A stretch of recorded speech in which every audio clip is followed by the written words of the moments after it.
Hello gamers, today we are talking about a game that I did not expect to enjoy at all, mainly because it was originally recommended to me by a mate who isn't known for having the best taste in games. His idea of innovative gameplay being cookie clicker, and the best narrative game in his mind is whatever the newest season of Fortnite is. But for the last couple months he's been going on about how amazing a game called 1000xRESIST is, which I very much didn't believe him that it was good, but I was bored one day looking for something to play, and you guys know how Steam has that little recommended / play next section? Well, 100x showed up there, as I must have gotten it from a humble bundle in the past before. So I thought, why not check it out? And then he can stop badgering me to play it all the time, and well, I checked it out, and I loved it. The game is just beautiful in almost every sense of that word, which is why we are going to break it down now. And well, I guess a broken clock is right at least twice a day. So what is 100xRESIST, or what I will refer to it for the rest of this video, 1000x. I had said 100x before, I meant 1000xRESIST obviously. Well, apart from a game where I will probably get the title wrong at least one other time in this video, that's a very good question, and one that I've been asking myself and contemplating after completing the game.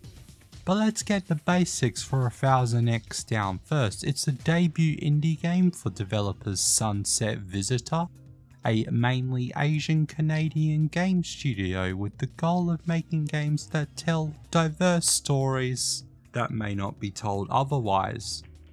And at this point they have no next game announced, but I hope that something will come out in the future, as 1000x did seemingly pretty well, selling around 100,000 copies on Steam and being released on most major platforms. And the game having overwhelmingly positive reviews on Steam is also a great sign. Now, the game itself could be described as a walking simulator. Now, I wouldn't say that because I think walking simulators have a pretty negative attachment to that term, but it is basically a walking simulator with light exploration segments.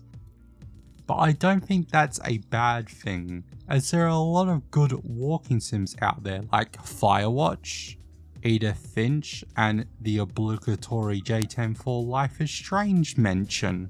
You know, I think it may be that walking sims are good, but people make us think they're all negative, like how when people use GTA clone as a defamatory sort of descriptor, even though it's not to a degree.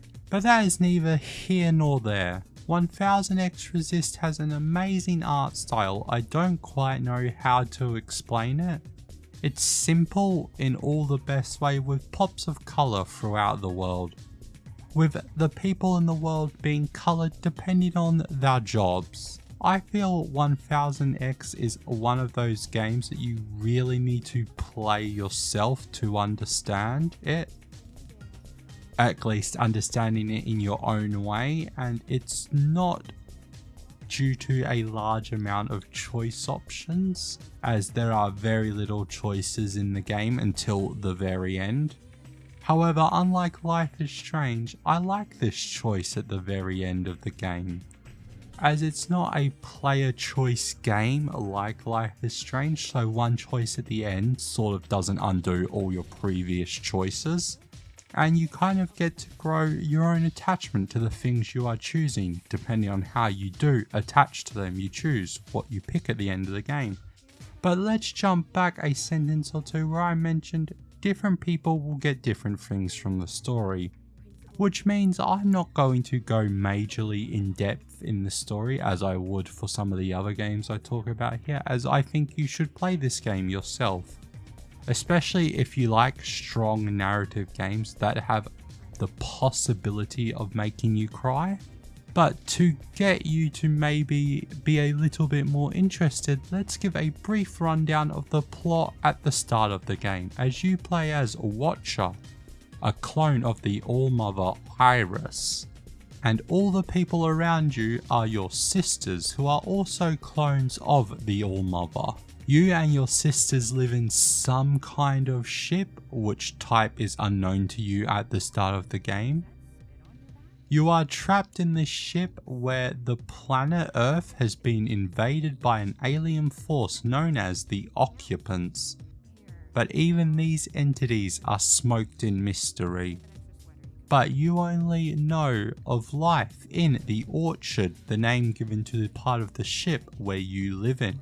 Everyone in this ship serves a task given to your past sisters thousands of years ago by the ever-living, half-immortal kind of Iris. There is Noah, whose job is to know things and keep records. There is Healer, whose job is to heal the other shells, shells being what they refer to the clones as.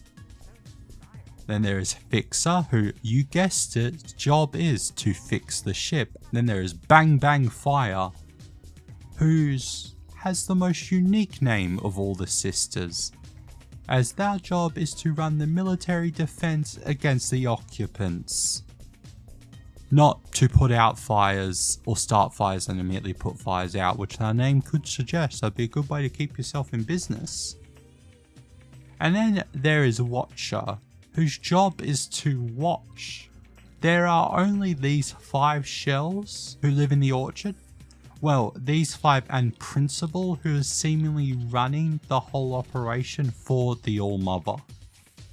The rest of the shells work under these 5 people and live in Old Town, a much more grittier, run-down, cramped place compared to the Orchard.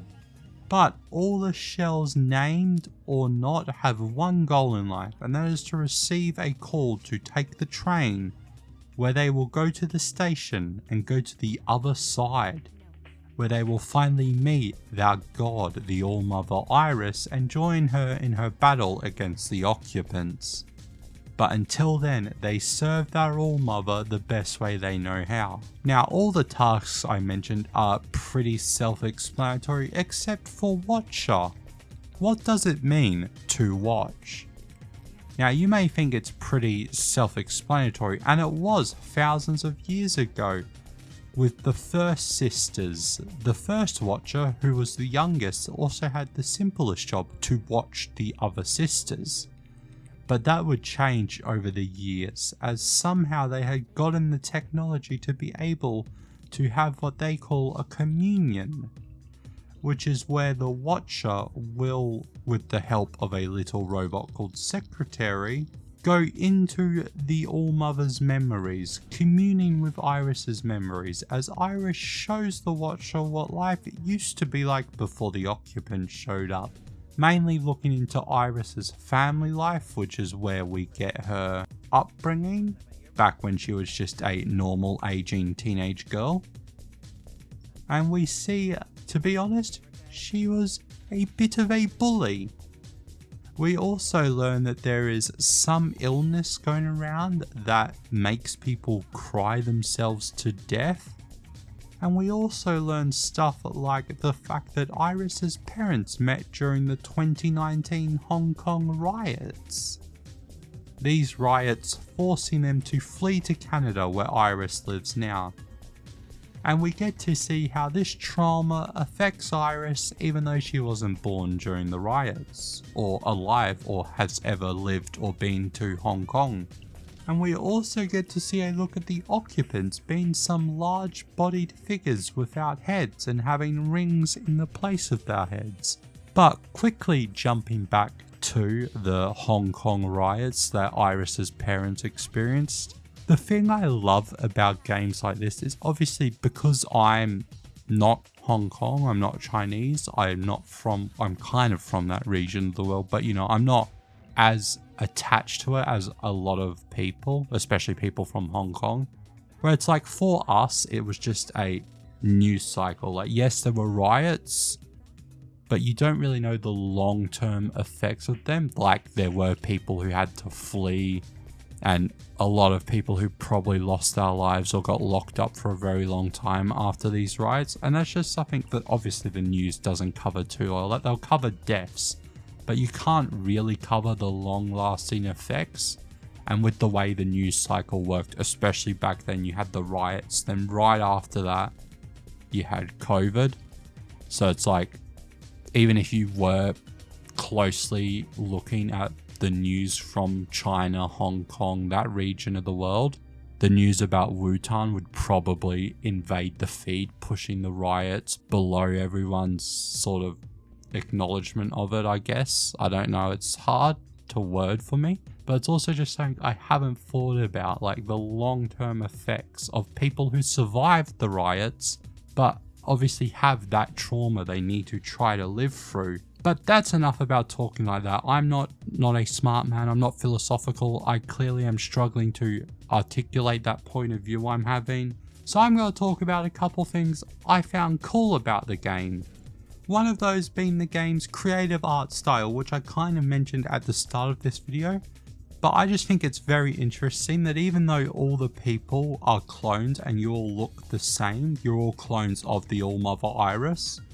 Generated by her hair, by the way, which is why the clones will say to each other hair to hair. But even though they all look the same, they all still have their very unique looks. Like you can tell Bang Bang Fire apart from Fixer, apart from Healer, apart from Noah, apart from Watcher, apart from Principal.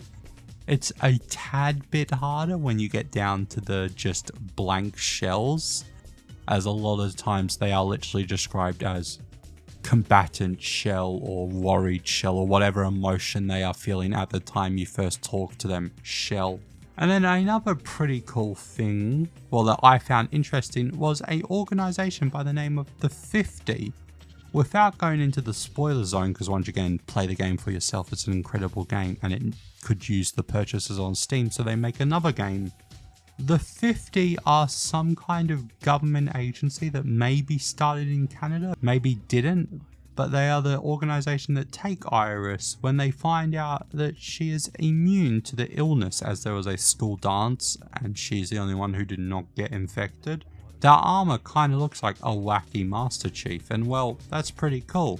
And then there's obviously the game's look at generational trauma and class divide, with the special named shells living in the beautiful gardens of the orchard and the nameless shells living in the slums of Old Town. It's a very good take on the topic from a game that you maybe wouldn't have expected to have an amazing take on these sorts of nuanced topics. Especially when, once again, this game was recommended to me by a friend who thinks the best game ever made is the newest Call of Duty.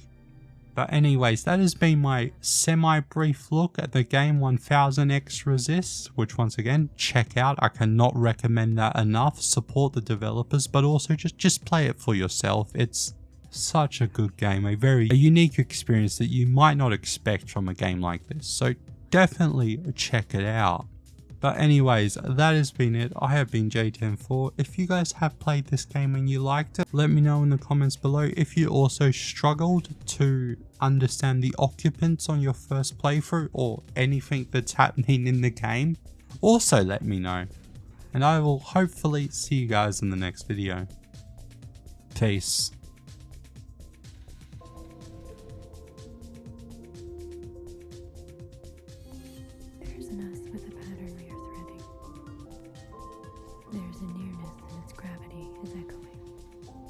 Sister, what are you doing out here?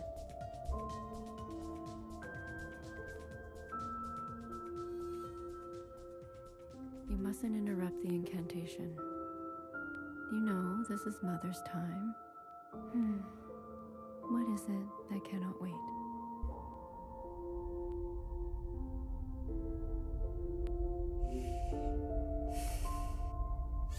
Hair to hair, Mother.